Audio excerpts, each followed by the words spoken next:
श्रीभैरवाय ब्रह्मविष्णु शिवात्मने नमः त्रैलोक्यवन्द्याय वरदाय परात्मने रत्नसिंहासनस्थाय दिव्याभरणशोभिने नमस्ते अनेकहस्ताय ह्यनेकशिरसे नमः नमस्ते अनेकनेत्राय ह्यनेकविभवे नमः नमस्ते अनेककण्ठाय ह्यनेकान्ताय ते नमः नमोऽस्त्वनेकैश्वर्याय ह्यनेकदिव्यतेजसे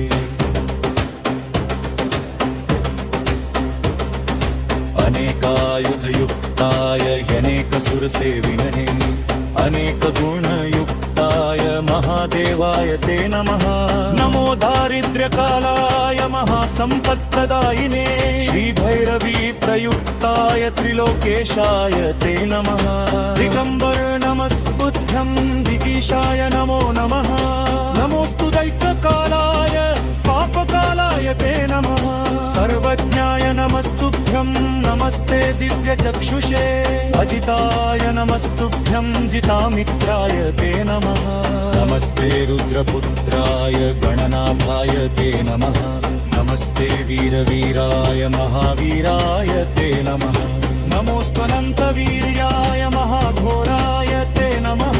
नमस्ते घोरघोराय विश्वघोराय ते नमः नमो उग्राय शान्ताय भक्तेभ्य शान्तिदायिने गुरुवे सर्वलोकानां नमः प्रणवरूपिणे नमस्ते वाग्भवाख्याय दीर्घकामाय ते नमः नमस्ते कामराजाय योषितनामाय ते नमः दीर्घमाया स्वरूपाय महामायापते नमः सृष्टिमाया स्वरूपाय विसर्गाय संज्ञायिने रुद्रलोकेश पूजाय यापदुद्धारणाय च नमो जामलबद्धाय सुवर्णाकर्षणाय ते नमो नमो भैरवाय महादारिद्र्यनाशिने उन्मूलनकर्मठाय यलक्ष्म्या सर्वदा नमः नमो लोलोकत्रेशाय स्वानन्दनिहिताय ते नमः श्रीबीजरूपाय सर्वकामप्रदायिने नमो महाभैरवाय श्रीरूपाय नमो नमः धनाध्यक्ष नमस्तुभ्यं शरण्याय नमो नमः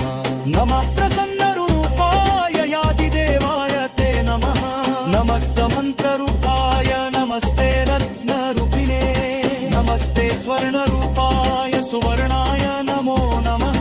नमः सुवर्णवर्णाय महापुण्याय ते नमः नमः शुद्धाय बुद्धाय नमः संसारतारिणे नमो देवाय गुह्याय प्रबलाय नमो नमः नमस्ते बलरूपाय परेशां बलनाशिने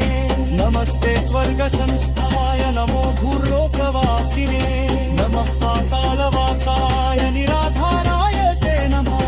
नमो नमः स्वतन्त्राय अनन्ताय नमो नमः दिविभुजाय नमस्तुभ्यं भुजत्रय सुशोभिने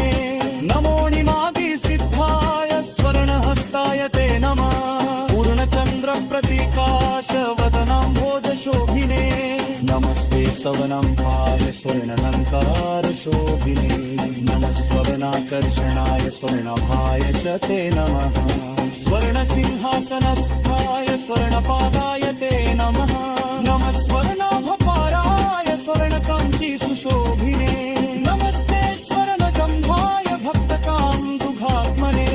नमस्ते स्वर्णभक्तानां कल्पवृक्षस्वरूपिणे चिन्तामणि स्वरूपाय नमो ब्रह्मादिसेविने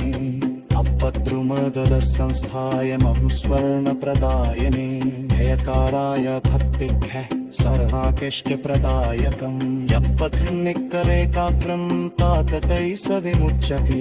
रमते जावला लक्ष्मीमष्टैश्वर्यमवाप्नुया